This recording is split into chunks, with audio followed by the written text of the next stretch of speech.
അൽഹംദുലില്ലാ നഹ്മദുല്ലാഹി വനസല്ലി വനസല്ലിമു അലാ റസൂലില്ലാഹി സയ്യിദിനാ വഹബീബിനാ മുഹമ്മദിൻ വആലിഹി. സലാഹി നന്നായിട്ട് ഇൽമിൻ്റെ തലങ്ങളെക്കുറിച്ച് പറഞ്ഞു. ഇൽമ് എന്ന് പറയുന്നത് സാമാന്യമായ അർത്ഥത്തിൽ നമ്മുടെ ഇന്ദ്രിയങ്ങളാൽ നമ്മിലേക്ക് വന്നു ചേരുന്ന അറിവുകളാണ്. അതാണ് സലാഹി പറഞ്ഞത്. ഈ അറിവുകൾ ശരിയാകാൻ സാധ്യതയുള്ളതാകാം, തെറ്റാകാൻ സാധ്യതയുള്ളതാകാം. ഇത് അറിവിൻ്റെ ആദ്യപടിയാണ് എന്ന് പറഞ്ഞൂടാ. അറിവ് രണ്ട് തലത്തിലുണ്ടാകാം. അനുഭവത്തിൽ നിന്ന് അറിവിലേക്ക് വരാം, അറിവിൽ നിന്ന് അനുഭവത്തിലേക്കും പോകാം. ഇങ്ങനെ രണ്ട് കാര്യങ്ങളുണ്ട്. ഈ ഇന്ദ്രിയങ്ങളിൽ നിന്ന് നമുക്ക് ലഭിക്കുന്ന അറിവുകൾ പരിമിതമാണ് എന്നുള്ളത് നമ്മുടെ ഇന്ദ്രിയങ്ങളെക്കുറിച്ച് ബോധ്യപ്പെടുമ്പോഴാണ് നമുക്ക് മനസ്സിലാക്കാൻ കഴിയുക. ഇപ്പോൾ നമ്മൾ ഇരിക്കുന്ന ഈ അന്തരീക്ഷത്തിൽ വളരെ ഘോരമായ ശബ്ദങ്ങൾ മുഴങ്ങുന്നുണ്ട്. പക്ഷെ അത് നമ്മുടെ ശ്രവണശേഷിയുടെ അപ്പുറത്തുള്ളതാണ്. അത് കേൾക്കാൻ നമുക്ക് സാധിച്ചിരുന്നെങ്കിൽ നമുക്കിങ്ങനെ സ്വസ്ഥമായിട്ടിരിക്കാൻ കഴിയില്ലായിരുന്നു. വളരെ നേർത്ത ശബ്ദങ്ങളുമുണ്ട്, അത് നമുക്ക് കേൾക്കാൻ കഴിയില്ല. അൾട്രാസൗണ്ട് നമുക്ക് കേൾക്കാൻ കഴിയാത്തതാണ്. അത് നമ്മുടെ ശ്രവണശേഷിയുടെ താഴെ ഉള്ളതാണ്. അത് കേട്ടിരുന്നാലും കേൾക്കാൻ നമുക്ക് സാധിക്കുമെങ്കിൽ നമുക്ക് ജീവിക്കാൻ കഴിയില്ല. അത് നമ്മുടെ അതിജീവന ശേഷിയുമായി ബന്ധപ്പെട്ട് മനുഷ്യൻ ഇന്നതേ കേൾക്കേണ്ടതുള്ളൂ എന്ന് സൃഷ്ടാവ് ഡിസൈൻ ചെയ്തിട്ടുണ്ട്, അതേ കേൾക്കുള്ളൂ. അപ്പോൾ നമ്മളുടെ ശ്രവണശേഷിയുടെ ഉള്ളിൽ ഇരിക്കുന്നത് നമുക്ക് കേൾക്കാൻ പറ്റുള്ളൂ. ഇത് നമ്മുടെ ശ്രവണേന്ദ്രിയത്തിൻ്റെ പരിമിതിയാണ്, സാധ്യതയുമാണ്. ഇതുകൊണ്ട് നമ്മൾ വിചാരിക്കും ഇവിടെ ശബ്ദമൊന്നുമില്ല, നിശബ്ദമാണ് എന്ന് നമ്മൾ വിചാരിക്കും. എന്നിട്ട് നമ്മൾ മറ്റൊരാളോട് പറയും അവിടെ വളരെ കാമൻ ക്വയറ്റാണ്, ശബ്ദങ്ങളൊന്നുമില്ല എന്ന് പറയും. അത് ശരിയാണോ? നമ്മുടെ ശ്രവണേന്ദ്രിയത്തിന് കേൾക്കാനും ഉൾക്കൊള്ളാനും കഴിയാത്ത ശബ്ദങ്ങൾ അവിടെ ഉണ്ട് എന്നുള്ളത് നമുക്കറിയാമെന്നിരിക്കലും നമ്മൾ പറയും അവിടെ ശബ്ദമൊന്നുമില്ല, നിശബ്ദമാണ് എന്ന് പറയും. നമ്മുടെ അവസ്ഥയിൽ അതാണ് എന്നാണ് പറഞ്ഞതിൻ്റെ അർത്ഥം. ഇത് എല്ലാ ഇന്ദ്രിയങ്ങൾക്കും ഉണ്ട്. അപ്പോൾ ഇന്ദ്രിയഗോചരമായ ഏതറിവും പരിമിതികളുള്ളതാണ് ധാരാളം. പരിമിതികളുള്ളത് പോരായ്മയുള്ളതാണ്. പോരായ്മയുള്ളത് ഒരിക്കലും ഒരു സമ്പൂർണമായ അറിവിനെ പ്രതിനിധീകരിക്കുന്നില്ല. അതുകൊണ്ടാണ് ഇന്നല്ലന്ന ലാ യുഗ്നി അനിൽ ഹഖ് ശൈഅ എന്ന് ഖുർആൻ പറഞ്ഞത്. ധാരണകൾ ഒരിക്കലും സത്യത്തിന് പകരമാവുകയില്ല. അപ്പോൾ നമ്മുടെ നേരത്തെ നമ്മൾ പറഞ്ഞതുപോലെ, മുമ്പുള്ള ക്ലാസ്സുകളിലൊക്കെ നമ്മൾ പറഞ്ഞതുപോലെ, നമ്മുടെ എല്ലാ വിശ്വാസങ്ങളും ഈ ധാരണ പുറത്ത് നമ്മൾ ഉണ്ടാക്കി വെച്ചതാണ്. അള്ളാഹു ഉണ്ടോ? ഉണ്ട്. എന്താണ് കാരണം? അത് നമ്മുടെ ഉസ്താദുമാരൊക്കെ നമുക്ക് പഠിപ്പിച്ച് തന്നിട്ടുണ്ട്, ഖുർആൻ പറയുന്നുണ്ട്, പിന്നെ പ്രവാചകൻ പറഞ്ഞിട്ടുണ്ട് എന്നുള്ളതാണ്. ഇതെന്താണ്? ഇത് അറിവാണ്. ഈ അറിവ് എത്രത്തോളം ശരിയാണ്? അത് നമ്മുടെ വിശ്വാസത്തിന്റെ ബലമനുസരിച്ച് ശരിയാണ്. അപ്പോൾ ഇത് ദൈവവിശ്വാസമായിട്ട് ബന്ധപ്പെട്ട് മറ്റു പലതുമായിട്ട് ബന്ധപ്പെട്ടും ഈ അറിവിന്റെ ധാരണയിലാണ് കാര്യങ്ങൾ മുന്നോട്ട് പോകുന്നത്. ഇത് തെറ്റായൊരു സംഗതിയാണെന്ന് വെച്ചാൽ ഒരിക്കലും തെറ്റായ സംഗതിയല്ല. മനുഷ്യന് പ്രാഥമികമായിട്ട് അത്രയേ കഴിയുള്ളൂ. അപ്പം നിങ്ങളെല്ലാവരും അറിവിന്റെ തലം വിട്ട് അനുഭവത്തിന്റെ തലത്തിലേക്ക് ഉയരണം എന്ന് നമുക്ക് സമൂഹത്തോട് പറയാൻ ഒക്കുമോ? ഒരിക്കലും പറയാൻ ഒക്കൂല.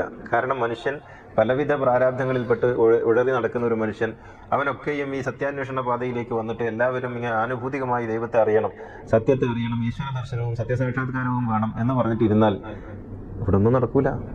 അപ്പോൾ കുറേ മനുഷ്യന്മാർ അങ്ങനെ ഉണ്ടാവും. അവർ പ്രാഥമികമായ തലത്തിൽ ജീവിക്കുന്നവരാണ്. അവരങ്ങനെ ജീവിക്കണം, അവരങ്ങനെയാണ് മുന്നോട്ട് പോവുക.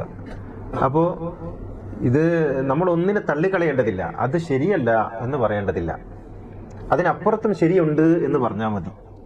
ഇപ്പം സാധാരണക്കാരായ മനുഷ്യന്മാർ അവരുടേതായ അറിവിൻ്റെ തലങ്ങളിൽ പലർക്കും അറിവ് പോലും ഉണ്ടാവില്ല. ഒരു ധാരണയുടെ കേട്ടുകേൾവിയുടെ പാരമ്പര്യത്തിൻ്റെ ആരൊക്കെയോ പണ്ടെന്തൊക്കെയോ പറഞ്ഞിട്ടുണ്ട് എന്നുള്ളതിൻ്റെ തലങ്ങളിൽ അവരങ്ങനെ പോകും. നിങ്ങൾ ആലോചിച്ച് നോക്കിയാട്ടെ, ഈ കോടിക്കണക്കിന് രൂപ മനുഷ്യന്മാർ ദാനം ചെയ്യുന്നത് ആനുഭൂതികമായ തലത്തിലൊന്നുമല്ല. അവർ വിചാരിക്കുന്നത് പടച്ചോ നമുക്ക് നൽകിയത് കൊടുക്കണം എന്ന് അവരുടെ ഉസ്താദന്മാരോ അവരുടെ മാതാപിതാക്കളോ അവരുടെ പൂർവികരോ പറഞ്ഞിട്ടുണ്ട്. അതിൻ്റെ പേരിൽ കൊടുക്കുകയാണ്. അപ്പോൾ അത് ചില്ലറ ഇഫക്റ്റല്ല ഒരാളിൽ ഉണ്ടാക്കുന്നത്. വലിയ സംഗതികളാണ്, വലിയ മാറ്റങ്ങളാണ് ഒരു മനുഷ്യനിൽ ഉണ്ടാക്കുന്നത്. ആ ചെറിയ അറിവ് പോലും ഒരു മനുഷ്യനിൽ ഉണ്ടാക്കുന്ന മാറ്റങ്ങൾ വളരെ വലുതാണ്. അപ്പോൾ ആനുഭൂതികമായിട്ടാകുമ്പോൾ അത് വലിയ മാറ്റങ്ങളായിത്തീരും. അപ്പോൾ അതിനെ നമ്മൾ നിരാകരിക്കണ്ട. നിങ്ങൾ ഒക്കെ വളരെ താഴ്ന്ന തലത്തിലുള്ളവരാണ് എന്നൊന്നും നമ്മൾ സമൂഹത്തെ വിലയിരുത്തേണ്ടതില്ല. പക്ഷേ അതിനപ്പുറത്തുള്ള വലിയ ശരിയിലേക്ക് അവർക്കൊരു സൂചന നൽകണം. അപ്പോൾ അവരതിനപ്പുറത്തേക്ക് പോകും. അതുകൊണ്ടാണ് ഖുർആൻ പറയുന്നത് അൽഹാഖു മുത്തകാസുർ ഹത്താ സുർത്തുമുൽ മഖാബിർ. അൽഹാഖു മുത്തകാസുർ, നിങ്ങളുടെ ഇന്ദ്രിയങ്ങൾ, നിങ്ങളുടെ ധാരാളമായിട്ട് നിങ്ങൾക്ക് സമ്പാദിച്ചു കൂട്ടുന്ന അറിവുകൾ നിങ്ങളെ അപകടപ്പെടുത്തുന്നുണ്ട്. നിങ്ങളിങ്ങനെ സമ്പാദിച്ചു കൂട്ടുന്ന അറിവുകൾ അൽഹാഖു മുത്തകാസുർ, നിങ്ങൾക്ക് ഒരുപാട് കാര്യങ്ങൾ നിങ്ങളിങ്ങനെ പഠിക്കുന്നു പുസ്തകത്തിലൂടെ, പ്രസംഗങ്ങളിലൂടെ, കേൾവികളിലൂടെ. അതാണ് തക്കാസുർ. അത് നിങ്ങളെ അലസരാക്കുന്നുണ്ട്, സത്യം അറിയുന്നതിൽ നിന്ന് നിങ്ങളെ തടയുന്നുണ്ട്. അവിടെ പലപ്പോഴും വ്യാഖ്യാതാക്കളൊക്കെ വ്യാഖ്യാനം പറയാറുള്ളത് നിങ്ങളുടെ സമ്പത്ത് നോക്കിയാണ്. സമ്പത്തും അറിവിൻ്റെ ഒരു തലമാണ്. യഥാർത്ഥത്തിൽ നമ്മളെ അലസരാക്കുന്നത് നമ്മുടെ അറിവുകളാണ്, നമ്മുടെ ധാരണകളാണ്, നമുക്കെല്ലാം അറിയാം എന്ന് പറയുന്ന ചില വിചാരങ്ങളാണ്. സത്യം അറിയുന്നതിൽ നിന്ന് മനുഷ്യനെ തടയുന്നത് എന്താ? ഇപ്പം നമ്മളോട് നിങ്ങളുടെ ഏതെങ്കിലും ഒരു സുഹൃത്തിനോട്, മുജാഹിദായിട്ടുള്ള, സുന്നിയായിട്ടുള്ള, ജമാഅത്ത് ഇസ്ലാമി ആയിട്ടുള്ള ഒരു സുഹൃത്തിനോട് പറയും ഇങ്ങനൊരു മൗലവി ക്ലാസ് എടുക്കുന്നുണ്ട്, നമുക്ക് അങ്ങോട്ട് പോകാൻ. അയാളെന്താ പറയും, നമുക്ക് അറിയാലോ. നിങ്ങളോട് പറയുന്നു ഒരു സുന്നി മുസ്ലിം ക്ലാസ് എടുക്കുന്നുണ്ട് എന്ന് പറയുമ്പോൾ നിങ്ങൾ പറയും ഞങ്ങൾ അതിനേക്കാളൊക്കെ വലിയ കേട്ടിട്ട് വരികയാണ്, അതൊന്നും ഞങ്ങൾക്ക് കേൾക്കണ്ടെന്ന് പറയും. എന്ന് വെച്ചാൽ നമ്മുടെ അറിവ് നമ്മളെ മറ്റൊന്ന് പഠിക്കുന്നതിൽ നമ്മളെ തടഞ്ഞു കളയുന്നുണ്ട്. നമുക്ക് ഒരു ഉറൂറും ബിൻ നഫ്സ് എന്ന് പറയും, നമ്മളെക്കുറിച്ചുള്ള അമിതമായ ഒരു വഞ്ചനാത്മകമായ വിശ്വാസം നമ്മെ തടഞ്ഞു കളയുന്നുണ്ട്. അതാണ് അൽഹാഖു മുത്തകാസുർ. എന്തൊക്കെയോ വാരിക്കൂട്ടിയിട്ടുണ്ട് എന്ന ധാരണയാണ് നിങ്ങളെ അലസരാക്കി കളയുന്നത്. ഹത്താ സുർത്തുമുൽ മഖാബിർ, ഇത് മരിക്കുന്നത് വരെ തുടരുന്നൊരു പ്രക്രിയയാണ്, എത്തോളം തുടരുന്നൊരു പ്രക്രിയയാണിത്, ഈ അറിവിനെ സംബന്ധിച്ചുള്ള നമ്മുടെ ധാരണ. അതുകൊണ്ടാണ് നമ്മൾ തർക്കിക്കുന്നത്. ഭയങ്കരമായ തർക്കം കേൾക്കാറില്ലേ നിങ്ങൾ? ഭീകരമായ തർക്കം. ഗ്രൂപ്പുകൾ ഉണ്ടാക്കുന്നു, ഗ്രൂപ്പിൽ നിന്ന് ലെഫ്റ്റ് ആവുന്നു, ഗ്രൂപ്പിലേക്ക് വീണ്ടും ചേർക്കുന്നു, ലെഫ്റ്റ് ആവുന്നു, അടിച്ചു പിരിയുന്നു, ചീത്ത പറയുന്നു. എന്താ കാര്യം? എൻ്റെ അറിവിനെതിരെ ഒരാൾ പറയുന്നു, അതെനിക്ക് സഹിക്കാൻ കഴിയില്ല. എൻ്റെ അഭിപ്രായത്തിനെതിരെ ഒരാൾ പറയുന്നു, സഹിക്കാൻ കഴിയില്ല. അത് ശരിയാവാം എന്നുള്ളൊരു ചിന്ത പോലും നമുക്കില്ല. ഇവിടെ മദ്ഹബുകൾ തമ്മിൽ യുദ്ധം ഉണ്ടായിട്ടുണ്ട്. മദ്ഹബുകൾ തമ്മിൽ ഹനഫി മദ്ഹബുകാരന് പ്രവേശനമില്ലാത്ത ഹോട്ടൽ ബഗ്ദാദിലുണ്ടായിരുന്നു. അവിടെ ബോർഡ് വെച്ചിരുന്നു, മറ്റ് മദ്ഹബുകാർക്ക് കല്യാണം കഴിച്ചു കൊടുക്കാൻ പാടില്ല എന്ന് തീരുമാനിച്ച ഇടങ്ങളൊക്കെ ഉണ്ടായിരുന്നു. എന്തായിരുന്നു വിഷയം? ഈ ഇമാമുകൾ തമ്മിൽ വല്ല പ്രശ്നമുണ്ടോ? ഒരിക്കലും പ്രശ്നങ്ങളില്ല. അവരുടേതായ വീക്ഷണകോണിലൂടെ പോയി. ഇപ്പൊ നായയെ തിന്നാം എന്ന് പറയുന്ന മാലിക്കി ഇമാമും അദ്ദേഹത്തിന്റെ നായ നജസാണ്, അതിനെ തൊട്ടാ കഴുകണം എന്ന് പറയുന്ന അദ്ദേഹത്തിന്റെ ശിഷ്യനായ ഷാഫി ഇമാമും തമ്മിൽ അഭിപ്രായ വ്യത്യാസങ്ങളൊന്നും ഉണ്ടായിരുന്നില്ല. ആ വീട്ടിൽ വെച്ച് ഷാഫി ഇമാമിന് പഠിക്കുന്നതിനൊരു തടസ്സം ഉണ്ടായില്ല. ഈ അഭിപ്രായ വ്യത്യാസങ്ങളെ ഉൾക്കൊള്ളാൻ കഴിയാത്തത് അതിനെ മറ്റൊന്നാക്കി മാറ്റിയ ആളുകൾക്കാണ്. കാരണം എൻ്റെ ധാരണകൾക്കപ്പുറത്ത് മറ്റ് ശരികളില്ല എന്ന് ഓരോരുത്തരും വിചാരിക്കുന്നത്. ഇത് മദ്ഹബുകൾക്കുള്ളിലുള്ള വിചാരം മാത്രമല്ല, ഇപ്പോൾ സംഘടനകൾക്കുള്ളിലുള്ള, ഇപ്പോൾ സമസ്തയെക്കുറിച്ച് നമ്മുടെ ജിഫ്രി തങ്ങൾ പറഞ്ഞു, പിന്നെ മോക്ഷത്തിലേക്കുള്ള, സ്വർഗത്തിലേക്കുള്ള ഏക മാർഗ്ഗം സമസ്തയാണ് എന്ന് അദ്ദേഹം പറയുന്നുണ്ട്. ഇത് മുജാഹിദുകളും പറയും, നമ്മുടെ സലഫുസ് സാലിഹികളുടെ മൻഹജാണ്, തൗഹീദിന്റെ മൻഹജാണ് ഏക വഴി എന്നവരും പറയും. ജമാഅത്തെ ഇസ്ലാമിയും പറയും, സുന്നികൾ, മറ്റുള്ള എല്ലാവരും പറയും ഇതാണ് വഴി എന്ന് പറയും. ഇത് സംഘടനകൾ പറയുന്നതാണ്. ഇനി സംഘടനകൾക്കുള്ളിലെ ഉൾപ്പിരിവോ? ഇപ്പോൾ മുജാഹിദുകൾ 2 വിഭാഗമായി, 2, 3, 5 കഷ്ണങ്ങളായി. അതിൽ വലിയ വിവാദമായിരുന്നല്ലോ മറ്റേ ഈ ജിന്നുകളുമായി ബന്ധപ്പെട്ട പ്രാർത്ഥന. അപ്പോൾ ഒക്കെ അവർ പറഞ്ഞ എന്താണ്? നിങ്ങൾ പഴിച്ചുപോയി എന്നാണ്. നിങ്ങൾ പഴിച്ചു, നിങ്ങൾ നരകത്തിലേക്കാണ്, നിങ്ങൾ മുശ്രിക്കുകളായി എന്ന് 2 കൂട്ടർ അങ്ങോട്ടും ഇങ്ങോട്ടും പറയാൻ തുടങ്ങി. അപ്പോൾ എൻ്റെ ശരികൾക്കപ്പുറത്തൊരു ശരിയുണ്ട് എന്ന് വിചാരിക്കാൻ മതത്തിനകത്തുള്ള ഉൾപ്പിരിവുകളിൽ പോലും നമ്മൾ തയ്യാറാകാത്തത് നമ്മുടെ ധാരണകളെക്കുറിച്ചുള്ള നമ്മുടെ അമിതമായ വിശ്വാസമാണ്. ഇത് വേറൊരു അപകടം കൂടി ചെയ്യും. എന്താണെന്ന് അറിയാം? ഇപ്പോൾ സത്യസന്ധനായ ഒരാണ്, അയാൾ ഇന്ന് വിചാരിച്ചൊരു ശരി, നാളെ അയാൾക്ക് അതിനേക്കാൾ വലിയൊരു ശരി കണ്ടെത്തി. ഇത് ഇയാൾക്ക് പുറത്തു പറയാൻ കഴിയില്ല. കാരണം ഈ താർക്കിക ബുദ്ധി പ്രവർത്തിക്കും. ഞാൻ ഇന്നലെ വരെ ഇങ്ങനെയൊക്കെ പറഞ്ഞിട്ട് ഞാൻ നാളെ ഇപ്പം ഇത് മാറ്റി പറയുമ്പോൾ ആൾക്കാരെന്ത് വിചാരിക്കും? അപ്പോൾ അത് വലിയൊരു കാപട്യം ആയി മാറും. നമ്മുടെ ഉള്ളിൽ നമ്മളൊരു സംഗതി ഒളിപ്പിച്ചു വെക്കാനും എന്നിട്ട് അത് പുറത്ത് പറയാതിരിക്കാനും നമ്മെ പ്രേരിപ്പിക്കുന്ന ഒരു കപടത, ഒരു കള്ളം നമ്മുടെ ഉള്ളിൽ പ്രവർത്തിക്കും. ഗാന്ധിജി അതിൽ നിന്ന് രക്ഷപ്പെട്ട ഒരു വലിയ മനുഷ്യനാണ്. ഇമാം ഷാഫി അങ്ങനെയുള്ള ഒരാളാണ്. അതുകൊണ്ടാണ് ഇമാം ഷാഫിക്ക് ഖദീമു ജദീദ് എന്നീ 2 കൗലുകൾ കാണാം. 2 അല്ല 4, 5 കൗലുകളൊക്കെ ഷാഫി ഇമാമിനുണ്ട്. ഗാന്ധിജിക്ക് അങ്ങനെ പല കൗലുകളുണ്ട്. അതുകൊണ്ടാണ് ഗാന്ധിജി എപ്പോഴും പറയാറുള്ളത്, ഞാൻ അവസാനം പറഞ്ഞു നോക്കിയാൽ മതി, കാരണം ഞാൻ വളർന്നുകൊണ്ടിരിക്കുകയാണ്, എൻ്റെ അറിവ് വളർന്നുകൊണ്ടിരിക്കുകയാണ്, ഞാൻ അവസാനം പറഞ്ഞതാണ് എൻ്റെ നിലപാട് ഒരു വിഷയത്തിൽ. ഇത് ഷാഫി ഇമാമിൻ്റെ നിലപാടാണ്, അവസാനം പറഞ്ഞതാണ് നിലപാട്. ഇതൊരു സത്യസന്ധതയുടെ ഒരു രീതിയും കൂടിയാണ്. ഇന്നലെ പറഞ്ഞത് ഇന്ന് മാറ്റി പറയുന്നു എന്ന് പറഞ്ഞാൽ നമ്മുടെ അറിവ് വർദ്ധിക്കുന്നു. നമ്മുടെ പ്രവാചകന്മാരൊന്നല്ലല്ലോ, അറിവ് വർദ്ധിക്കുന്ന അയാൾ മാറ്റി പറയുന്നു. ഇന്നത്തേതാണ് ശരി, ഇന്നലെ പറഞ്ഞത് ശരിയായിരുന്നില്ല. ഇന്നലെ പറയുമ്പോൾ ഇന്നലത്തേത് ശരിയായിരുന്നു. ഇന്ന് അയാൾ വളർന്നു, ഇന്ന് അയാൾക്ക് പുതിയ ഒരു ശരിയുണ്ടായി. ഇങ്ങനെ ശരിയിൽ നിന്ന് ശരിയിലേക്കുള്ള വളർച്ചയാണ്. ഇബ്രാഹിം നബിയുടെ ശരി ചന്ദ്രനാണ് ദൈവം എന്ന് പറയുമ്പോൾ ചന്ദ്രൻ തന്നെയായിരുന്നു ദൈവം എന്ന്, അതായിരുന്നു അദ്ദേഹത്തിന്റെ ശരി. സൂര്യനാണെന്ന് പറയുമ്പോൾ അതായിരുന്നു അദ്ദേഹത്തിന്റെ ശരി, നക്ഷത്രമാണെന്ന് പറയുമ്പോൾ അതായിരുന്നു ശരി, അതിനുശേഷം ഈ പ്രപഞ്ചത്തിന്റെ സൃഷ്ടാവാണെന്ന് പറഞ്ഞപ്പോൾ അത് മറ്റൊരു വലിയ ശരിയായി മാറി. ഇങ്ങനെ ശരിയിൽ നിന്ന് ശരിയിലേക്കുള്ള വളർച്ചയാണ് മനുഷ്യന്റെ പ്രയാണം. അതാണ് അറിവിന്റെ വർധനവ് എന്ന് പറയുന്നത്. അപ്പോൾ അറിവ് അങ്ങനെ വർദ്ധിക്കും. എന്നാൽ വർദ്ധിക്കാത്ത ഒന്നുണ്ട്, അത് അനുഭവമാണ്. അനുഭവം വർദ്ധിക്കില്ല, അനുഭവം അത്യന്തികമാണ്. അനുഭവം എന്ന് പറയുന്നത് പരമമാണ്. അനുഭവത്തിന് വർധനവില്ല. നിങ്ങൾക്ക് തേൻ കുടിച്ചാൽ ആ കുടിച്ച തേനിന്റെ മധുരം നിങ്ങളിൽ വർദ്ധിക്കുന്നില്ല, കുറയുന്നില്ല. അനുഭവം അനുഭവമായിട്ടിരിക്കും. അതാണ് അറിവും അനുഭവവും തമ്മിലുള്ള വ്യത്യാസം എന്ന് പറയുന്നത്. ഹഖുൽ യഖീൻ എന്ന് പറയുന്നത് നിങ്ങൾക്ക് ഏറ്റക്കുറച്ചിലുകളില്ലാത്ത അവസ്ഥയുടെ പേരാണ്. ഇൽമുൽ യഖീൻ എന്ന് പറയുന്നത് എപ്പോഴും വർദ്ധിച്ചു കൊണ്ടിരിക്കാവുന്ന ഒരു തലത്തിന്റെ പേരാണ്. അപ്പോൾ ഒരാൾക്ക് ഹഖുൽ യഖീനിലേക്ക്, ആനുഭൂതികമായ ഒരു അറിവിലേക്ക്, നാരായണ ഗുരു പറഞ്ഞതുപോലെ സ്പഷ്ടം നിലാവങ്ങു നീങ്ങി, എല്ലാ സംശയങ്ങളും നീങ്ങി, ദാലിക്കൽ കിതാബു ലാ റൈബ ഫീഹി, ഒരു സംശയമില്ല. സ്പഷ്ടം നിലാവങ്ങു നീങ്ങി, ദിനകരൻ ഉദയം ചെയ്തു, സൂര്യൻ ഉദിച്ചു. പ്രവാചകൻ പറഞ്ഞതുപോലെ 100 സൂര്യന്മാർ ഒന്നിച്ചുദിച്ചു. ചന്ദ്രൻ മറഞ്ഞു, രാത്രി ഇല്ലാതായി നീങ്ങി, പകല് വന്നു. ഇതൊരു സ്പഷ്ടതയുടെ, വ്യക്തതയുടെ, ലാ റൈബ ഫീഹി, അങ്ങനെ ഉണ്ടാവില്ല. അപ്പൊ സംശയാലുക്കളിൽ പെട്ടുപോകാതിരിക്കാൻ എന്ത് വേണം? ആനുഭൂതികമായ ഒരറിവ്. അനുഭൂതി ഉണ്ടായാൽ പിന്നെ സംശയമില്ല, കുറയൂല, കൂടൂല, അതവിടെ അങ്ങനെ കിടക്കും. ബിലാലിനോട് ഒരിക്കൽ പിന്നീട് പ്രവാചകന്റെ ഒക്കെ മരണശേഷം ബിലാൽ ഇങ്ങനെ കൂട്ടുകാരോടൊപ്പം ഇങ്ങനെ വർത്താനം പറയുന്ന സമയത്ത് ബിലാലിനോട് ഒരിക്കൽ ഒരാൾ ചോദിച്ചു, അല്ല, അന്ന് ആ തല്ല് കിട്ടുമ്പോൾ നിങ്ങൾക്ക് പറഞ്ഞുകൂടായിരുന്നോ, പിന്നെ തൽക്കാലത്തേക്ക് മുഹമ്മദിനെ തള്ളി പറഞ്ഞുകൂടായിരുന്നു, എങ്കിൽ ആ തല്ല് കിട്ടാതെ നിങ്ങൾക്ക് രക്ഷപ്പെടാമായിരുന്നല്ലോ. ബിലാൽ അല്പം ഒന്ന് മൗനമായി ഇരുന്നതിന് ശേഷം അദ്ദേഹം പറഞ്ഞു, ഞാനും അങ്ങനെ വിചാരിച്ചിരുന്നു, പക്ഷെ എനിക്കതിന് സാധിക്കുന്നില്ല. ഇതാണ്, ഞാനും അങ്ങനെ വിചാരിച്ചിരുന്നു, എനിക്കതിന് സാധിക്കുന്നില്ല. അപ്പോൾ നമ്മൾ വിചാരിച്ചാൽ പോലും നമുക്ക് സാധിക്കാത്ത വിധം ഒരു കാര്യം നമ്മുടെ അനുഭവ മണ്ഡലത്തിൽ ആയിത്തീർന്നാൽ പിന്നെ നമുക്ക് അതിനെ നിഷേധിക്കാൻ കഴിയില്ല. അങ്ങനെയല്ല എന്ന് പറയാൻ കഴിയില്ല. കാരണം അത് നമ്മുടെ അനുഭവമായി തീർന്നു, നമ്മളായി തീർന്നു എന്നുള്ളതാണ്. ഇത് ആണ് ഹഖുൽ യഖീൻ എന്ന് പറയുന്നത്. ഇബ്രാഹിം നബി ചോദിച്ചല്ലോ, കൈഫ തുഹീൽ മൗത, എങ്ങനെയാണ് നീ പുനർജനി ഉണ്ടാക്കുക എന്ന് ചോദിച്ചു.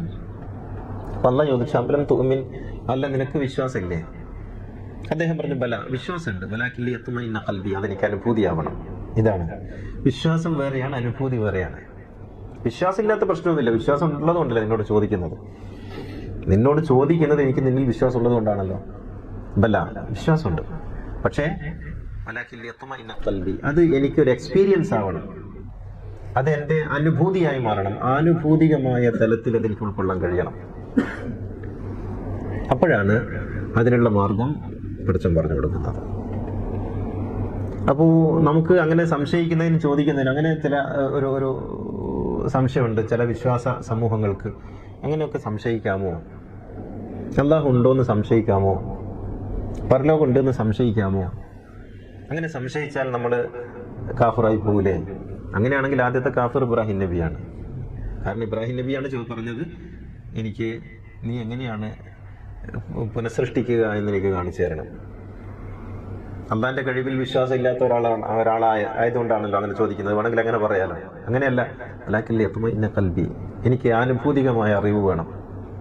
ആനുഭൂതികമായ ജ്ഞാനം എന്ന് പറയുന്നത് ഏത് വിഷയത്തിലാകട്ടെ, ആധ്യാത്മികതയിലാകട്ടെ, ഭൗതികതയിലാവട്ടെ, ആനുഭൂതികമായ ജ്ഞാനം എന്ന് പറയുന്നത് വളരെ പ്രധാനപ്പെട്ടതാണ്. അത് ഏറ്റക്കുറച്ചിലുകളില്ലാത്തതാണ്. അറിവ് വർദ്ധിക്കും, പക്ഷെ അനുഭവം വർദ്ധിക്കില്ല. അതവിടെ കിടക്കും, അങ്ങനെ കിടക്കും. അപ്പോൾ ഹഖുൽ യഖീനിലേക്കുള്ള മനുഷ്യന്റെ അറിവിന്റെ വളർച്ച എന്ന് പറയുന്നത് പടവുകളിലൂടെയുള്ള വളർച്ചയാണ്.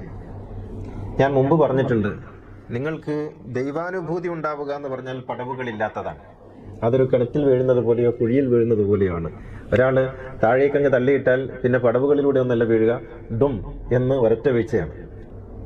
ഇത് അനുഭൂതിയുടെ ഒരു തലമാണ്. പ്രവാചകന്മാർ അങ്ങനെ എടുത്തെറിയപ്പെടുന്നവരാണ്. ഒരു പ്രവാചകനും ഞാൻ പ്രവാചകനാകണം എന്ന് വിചാരിച്ചിട്ട് പോയി തപസ്സിരുന്നിട്ടൊന്നുമില്ല. പ്രവാചകനാകരുതേ എന്ന് ആഗ്രഹിച്ചിട്ടേ ഉണ്ടാവുള്ളൂ. പക്ഷെ അവർ എറിയപ്പെട്ടവരാണ്. ഒരൊറ്റ ഏറാണ് അവരെ. അങ്ങനെ വന്നപ്പോൾ പിന്നെ യാതൊരു രക്ഷയില്ല. അവരായി തീർന്നാൽ പിന്നെ എന്താക്കാൻ പറ്റും? ആയി തീർന്നാൽ പഞ്ചസാര വെള്ളത്തിൽ ലയിച്ചു പോയാൽ പിന്നെ അതിനെ വേർതിരിക്കാൻ കഴിയില്ല എന്ന് പറഞ്ഞതുപോലെ ആയി തീർന്നാൽ പിന്നെ ഒന്നും ചെയ്യാൻ കഴിയില്ല. അവരങ്ങ് ആയി തീർന്നു. ആയി തീർന്നതിന് ശേഷമാണ് പലരും അറിയുന്നത്. അങ്ങനെയാണ് എന്നുള്ളത്. അത് ഒരു അനുഭവത്തിൻ്റെ ഒരു തലം, ഒരൊറ്റ വീഴ്ച. എന്നാൽ നിങ്ങളുടെ അറിവിനെ അനുഭൂതിയാക്കി മാറ്റുന്നത് പടവുകളിലൂടെയാണ്. ആ പടവ് എന്ന് പറയുന്നത് നിങ്ങളുടെ അറിവിനെ നിങ്ങൾ മനനം ചെയ്ത് ധ്യാനം ചെയ്ത് അതിനെ ഒരുക്കി അരിച്ച് കൃത്യപ്പെടുത്തി എന്നിട്ട് തൻ്റെതായ മൂശയിലിട്ട് വാർത്ത് ചിന്തകളിലൂടെ ബുദ്ധിയിലൂടെ യുക്തിയിലൂടെ എല്ലാ വശങ്ങളെയും അരിഞ്ഞരിഞ്ഞ് മാറ്റി എന്നിട്ട് അതിനെ ഇങ്ങനെ ശുദ്ധീകരണം ചെയ്ത് ഒരു കൊല്ലൻ തൻ്റെ മൂശയിൽ എങ്ങനെയാണോ ഒരു പച്ചിരുമ്പിനെ കാരിരുമ്പാക്കി മാറ്റുന്നത്, ഈ ഒരു പ്രക്രിയയിലൂടെ നിങ്ങളുടെ അറിവിനെ കടത്തിക്കൊണ്ടുപോകണം. ഇതിനാണ് ഫുർഖാൻ എന്ന് പറയുന്നത്. അപ്പോൾ അറിവ് ആ അർത്ഥത്തിൽ വളരണം. അപ്പോൾ ഒരൊറ്റൊരു കേൾവിയിൽ, ഇപ്പോഴത്തെ നമ്മുടെ സംഘടനക്കാരും മതക്കാരും എല്ലാം ഒരൊറ്റ കേൾവിയാണ് അവരുടെ അറിവ്, ഒരു കേൾവിയാണ്. അവരുടെ ഉസ്താദ് പറഞ്ഞു, അല്ലെങ്കിൽ അവരുടെ അമീർ പറഞ്ഞു, അല്ലെങ്കിൽ അവരുടെ ഷെയ്ഖ് പറഞ്ഞു, ആ ഒരു കേൾവിയാണ്. ഇവിടെ അവരുടെ ബുദ്ധിയും ഇതും തമ്മിൽ ഒരു ബന്ധവുമില്ല. അവരുടെ യുക്തിയും അവരുടെ ചിന്തയും അവരുടെ മനനവും അവരുടെ തദബ്ബറും അവരുടെ ഫിക്റും ഇതിലേക്ക് വരുന്നേയില്ല. അതിൻ്റെ ഒന്നും ആവശ്യമില്ല എന്നാണ്. നിങ്ങൾക്ക് വേണ്ടി നിങ്ങളുടെ ഉസ്താദ്, നിങ്ങളുടെ സംഘടനയുടെ നേതാവ്, നിങ്ങളുടെ അമീർ, നിങ്ങളുടെ പ്രസിഡന്റ് മൂപ്പര് ചിന്തിച്ചോളും എന്നാണ്. അങ്ങനെ അമീറും ഉസ്താദും പറയുന്നതിനപ്പുറത്ത് ചിന്തിക്കരുത് എന്ന് പറയുന്ന ഒരു രീതിശാസ്ത്രത്തിലൂടെയാണ് വിശ്വാസി സമൂഹത്തെ ഇങ്ങനെ കൊണ്ടുപോകുന്നത്. അത് വളരെ സുഖകരമായൊരു കൊണ്ടുപോക്കാണ്. കാരണം ഒരു മറുചോദ്യമില്ല, ഒന്നുമില്ല, ഇങ്ങനെ കൊണ്ടുപോകും എന്നുള്ളതാണ്. അത് ഖുത്ബ നിർവഹിക്കുന്നത് പോലെ സുഖമാണ്. ഖുത്ബയിൽ എന്തും പറയാം. കാരണം ഈ ഇരിക്കുന്ന ആളുകളൊക്കെ അവരുടെ ജുമുഅ നഷ്ടപ്പെട്ടു പോകും. ആദ്യം തന്നെ മറ്റേ ആള് ഡോസ് കൊടുക്കുന്നുണ്ട്. എന്താണത്? പിന്നെ ഒമൻ തക്കല്ലമ ഫഖദ് ലഗ ഒമൻ ലഗ ഫല ജുമുഅത്തല, മിണ്ടിയാൽ പോയി, അതുകൊണ്ട് മിണ്ടരുത്. ഈ ഒരു ഡോസ് കൊടുത്ത് ഉറക്കി പിന്നെ മയക്കിയിട്ടാണ് മറ്റേ ആൾ പറയുന്നത്. അതുകൊണ്ട് അയാൾക്ക് എന്തും പറയാം, എന്ത് വിഡ്ഢിത്തവും പറയാം. കാരണം മിണ്ടിയാൽ ജുമുഅ പോകും എന്നുള്ള ഭയത്തിലാണ് ഈ ഇരിക്കുന്നവരൊക്കെയും. ജുമുഅ മാത്രമല്ല, ചിലപ്പോൾ തലയും പോകും. സംഘടനയുടെ തീവ്രത അനുസരിച്ച് ഖതീബിനോട് ചോദ്യം ചോദിക്കുന്നോ എന്ന് ചോദിച്ച് പിന്നീട് അയാൾ ബാക്കിയാവില്ല. ഈ ഒരു ഭയമാണ് വിശ്വാസി സമൂഹത്തെ അങ്ങനെ ഇരുത്തുന്നത്. അതുകൊണ്ട് എന്തും പറയാം എന്നുള്ളതാണ് മൗലവിമാരുടെയും മുസ്ലിയാക്കന്മാരുടെയും പൂജാരിമാരുടെയും അച്ഛന്മാരുടെയും ഒരു വലിയ ധൈര്യം എന്ന് പറയുന്നത്. അവർക്കൊന്നും ആശങ്കപ്പെടേണ്ടതില്ല. ഇവിടെയാണ് ഖുർആൻ നിങ്ങൾ ചിന്തിക്കണം എന്ന് പറയുന്നത്. നിങ്ങൾ ചിന്തിക്കണം. അഫലാ യതദബ്ബറൂനൽ ഖുർആൻ, നിങ്ങൾ ചിന്തിക്കണം. ഈ ചിന്ത ധ്യാനമാണ്, മനനമാണ്, നിരിധ്യാസം എന്ന് പറയും. ധ്യാനം എന്ന് പറയുന്നത് എന്താണ്? നേരെ ചിന്തിക്കുക. ഇത് പകലാണെന്ന് പറയുമ്പോൾ ആ ശരിയാണ്, ഇത് പകലാണ് എന്ന് ചിന്തിക്കുക. ധ്യാനം പോരാ, നിരിധ്യാസം വേണം, രണ്ടും വേണം. അപ്പോഴാണ് നിങ്ങൾ ബുദ്ധിയുള്ള ശ്രോതാക്കളായി തീരുന്നത്. പറയുന്നത് കേൾക്കലല്ല, പറയുന്നതിനപ്പുറം കേൾക്കലാണ്. എഴുതിയത് വായിക്കലല്ല, എഴുതാപ്പുറം വായിക്കലാണ്. അതാണ്. ഈ എഴുതാപ്പുറം വായിക്കണം, പറയാത്തത് കേൾക്കണം, പെയ്യാത്ത മഴ നനയണം, ഇല്ലാത്ത കുട ചൂടണം. അപ്പോഴാണ് കൂടുതൽ സത്യത്തിലേക്ക് എത്തിച്ചേരുക. പെയ്യുന്ന മഴ നനയാൻ ആർക്ക് കഴിയാത്തത്? പെയ്യാത്ത മഴ നനയുമ്പോഴാണ് നമുക്കൊരു കുഞ്ഞായി മുസ്ലിയാരായി തീരാൻ സാധിക്കുക. കുഞ്ഞായി മുസ്ലിയാർ എന്ന് പറയുന്നത് അങ്ങനെയാണ്. പൊന്നാനിയിൽ മഖ്ദൂമിന്റെ ശിഷ്യനായി വളർന്ന ഒരു മുസ്ലിയാരുട്ടിയാണ് കുഞ്ഞായി മുസ്ലിയാർ. പക്ഷെ അദ്ദേഹം സോക്രട്ടീസിനെ കവച്ചു വെക്കുന്ന ഒരു തത്വചിന്തകനായി തീർന്നത് അദ്ദേഹം നിധ്യാസം ചെയ്തതുകൊണ്ടാണ്. ഉസ്താദ് പറയുന്നതിനൊക്കെ എതിരായി ചിന്തിച്ചു. അങ്ങനെ ചിന്തിച്ചപ്പോൾ അദ്ദേഹത്തിന് ഹക്ക് വെളിപ്പെട്ടു. ഹക്ക് വെളിപ്പെടാൻ അങ്ങനെയാണ്. പ്രവാചക ശിഷ്യന്മാരിൽ പ്രവാചകനോട് ഏറ്റവും കൂടുതൽ ചോദ്യങ്ങൾ ചോദിച്ച ആളുടെ പേര് അലി എന്നാണ്. ആ ചോദ്യങ്ങൾ ചോദിച്ചതുകൊണ്ടാണ് അലിയായി തീർന്നത്. ഏറ്റവും മൗനമായി കേട്ടയാളുടെ പേര് അബൂ ഹുറൈറ എന്നാണ്. അതുകൊണ്ടാണ് ഉമറിന് അയാൾക്ക് അടി കിട്ടിയത്. അപ്പോ ചോദ്യങ്ങൾ ചോദിക്കാൻ, എതിരായി ചിന്തിക്കാൻ, നിരിധ്യാസം നടത്താൻ നാം തയ്യാറാകുമ്പോൾ, മനനം ചെയ്യാൻ നമ്മൾ തയ്യാറാകുമ്പോൾ, നമ്മുടേതായ മൂശയിൽ ഇട്ടുകൊണ്ട് അതിനെ അരിച്ചെടുക്കാൻ നമ്മൾ തയ്യാറാകുമ്പോൾ, അതിനെ ശുദ്ധി വരുത്താൻ നമ്മൾ തയ്യാറാകുമ്പോൾ നമുക്ക് ആനുഭൂതികമായ ജ്ഞാനത്തിലേക്ക് എത്തിച്ചേരാൻ സാധിക്കും. അത് നമുക്ക് അനുഭവപ്പെടാൻ തുടങ്ങും. നിങ്ങൾ മഞ്ഞത്തേക്ക് ഇറങ്ങാതെ എത്ര കാലം മഞ്ഞിന് തണുപ്പുണ്ടെന്ന് പറഞ്ഞാലും മഞ്ഞിന്റെ തണുപ്പ് അനുഭവിക്കാൻ കഴിയില്ല. അപ്പോൾ അനുഭവത്തിന്റെ മറ്റൊരു തലം അതാണ് നിങ്ങൾ കേട്ട കാര്യങ്ങൾ പ്രാവർത്തികമാക്കി ശീലിക്കുക എന്നുള്ളതാണ്. മഞ്ഞിന് തണുപ്പുണ്ട് എന്ന് 1000 പ്രഭാഷകർ നിങ്ങളുടെ മുന്നിൽ വന്ന് പറഞ്ഞാലും മഞ്ഞത്തേക്ക് ഇറങ്ങാതെ നിങ്ങൾക്ക് ആ തണുപ്പ് അനുഭവിക്കാൻ കഴിയില്ല. അതുകൊണ്ട് മഞ്ഞത്തേക്ക് ഇറങ്ങാൻ തയ്യാറാവുക. അനുഭവിക്കാൻ അതേ വഴിയുള്ളൂ. മറ്റെല്ലാ വഴികളും കുറുക്ക് വഴികളാണ്. നിങ്ങൾ 1000 പ്രാവശ്യം ദിക്ർ ചെല്ലണം, അത് മൂക്കൊണ്ട് താഴോട്ടും താഴ്ന്ന് മേലോട്ടും വലിക്കണം എന്ന് നിങ്ങൾ ഏത് തരീഖത്തിന്റെ കേന്ദ്രത്തിൽ പോയി പറഞ്ഞാലും നിങ്ങൾ വലിച്ചാൽ നിങ്ങളുടെ ശ്വാസം നേരെയാകും എന്നല്ലാതെ നിങ്ങൾക്ക് മറ്റു പ്രത്യേകിച്ചൊന്നും കിട്ടില്ല. അത് കിട്ടണമെങ്കിൽ നിങ്ങൾ അതിന് തയ്യാറായിട്ട് ഇറങ്ങുക തന്നെ വേണം. അത് ഒരു ഇറക്കത്തിന്റെ പേരാണ്, ഒരു സന്നദ്ധതയുടെ പേരാണ്. അപ്പോ ഹഖുൽ യഖീൻ എന്ന് പറയുന്നത് 2 തലത്തിലുണ്ട്. ഒന്ന്, എടുത്തെറിയപ്പെടുന്ന ഒരു തരമുണ്ട്, നിങ്ങളങ്ങ് ആയിത്തീരും. അത് പ്രവാചകന്മാരിലൊക്കെ നമുക്ക് കാണാവുന്ന സംഗതി. പ്രവാചകന്മാരിൽ മാത്രമല്ല, അപൂർവമായിട്ട് മറ്റു പലരും സംഭവിക്കും, അങ്ങനെ ഉണ്ടാവും. രണ്ടാമത്, നാം അതിനെ നമ്മുടേതായ ടൂളുകൾ ഉപയോഗിച്ച്, നമ്മുടെ ടൂളുകൾ വളരെ പരിമിതമാണ് എന്നുള്ളതൊക്കെ സത്യമാണ് കേട്ടോ. നമ്മുടെ യുക്തി എന്ന് പറഞ്ഞാൽ മഹത്തായ യുക്തിയൊന്നുമല്ല. നമ്മുടെ യുക്തി എന്ന് പറഞ്ഞാൽ നമ്മുടെ അറിവിന്റെ ആകത്തുകയാണ് നമ്മുടെ യുക്തി. നമ്മുടെ ബുദ്ധി എന്ന് പറഞ്ഞാലും അങ്ങനെയൊക്കെ തന്നെയാണ്. എങ്കിൽ പോലും അത് മതിയല്ലോ. ഇപ്പൊ ഐൻസ്റ്റൈനെ കുറിച്ച് പറയുന്നത് ഐൻസ്റ്റൈന് നൽകപ്പെട്ട ബുദ്ധിയുടെ 8% മാത്രമാണ് ഉപയോഗിച്ചതെന്നാണ്, തലച്ചോറിന്റെ. അപ്പോൾ അത്രയെങ്കിലും നമുക്ക് ഉപയോഗിച്ചുകൊണ്ട് നമുക്ക് മെല്ലെ മെല്ലെ മെല്ലെ മെല്ലെ ചിന്തിച്ച് എതിരായി ചിന്തിച്ച് പല വഴികളിലൂടെ സഞ്ചരിച്ച് ഇബ്രാഹിം നബിയുടെ കഥ എന്നെ ഏറ്റവും കൂടുതൽ പ്രചോദിപ്പിച്ചത് അദ്ദേഹം ചിന്തയ്ക്ക് നൽകിയ സ്വാധീനത്തിന്റെ ചിന്തയ്ക്ക് നൽകിയ പ്രാധാന്യത്തെ ഓർത്തുകൊണ്ടാണ്. ഇബ്രാഹിം നബി ഇങ്ങനെ പോവല്ലേ, പലയിടത്ത് പോവല്ലേ, എന്നിട്ട് പോയിട്ട് അഗ്നിയെ ആരാധിക്കുന്നു, നക്ഷത്രത്തെ ആരാധിക്കുന്നു, ചന്ദ്രനെ ആരാധിക്കുന്നു, സൂര്യനെ ആരാധിക്കുന്നു. അദ്ദേഹം ഈ കല്ലുകളോട് സംവദിക്കുന്നു, ബിംബങ്ങളോട് സംവദിക്കുന്നു, അദ്ദേഹത്തിന്റെ പിതാവിനോട് സംവദിക്കുന്നു, ചോദ്യങ്ങൾ ചോദിക്കുന്നു, ഉത്തരങ്ങൾ കിട്ടുന്നു. അദ്ദേഹം അവസാനം അള്ളാഹുവിനെ കണ്ടെത്തി അള്ളാഹുവിനെയും ചോദ്യം ചെയ്യുന്നു. ഒരു വലിയ വളർച്ചയല്ലേ?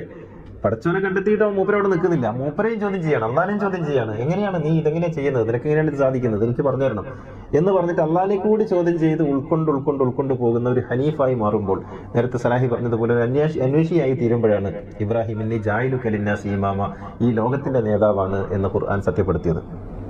അങ്ങനെയാണ് നീ എൻ്റെ ഖലീലാണ് എന്ന് ഖുർആൻ സാക്ഷ്യപ്പെടുത്തിയത്. ഖലീലാകാൻ അന്വേഷണം വേണമെന്നർത്ഥം. നിരന്തരമായ സത്യാന്വേഷണത്തിലൂടെ മാത്രമേ സത്യത്തിന്റെ ചങ്ങാതിയാകാൻ കഴിയൂ എന്നർത്ഥം. നമുക്ക് ചർച്ചയിലേക്ക്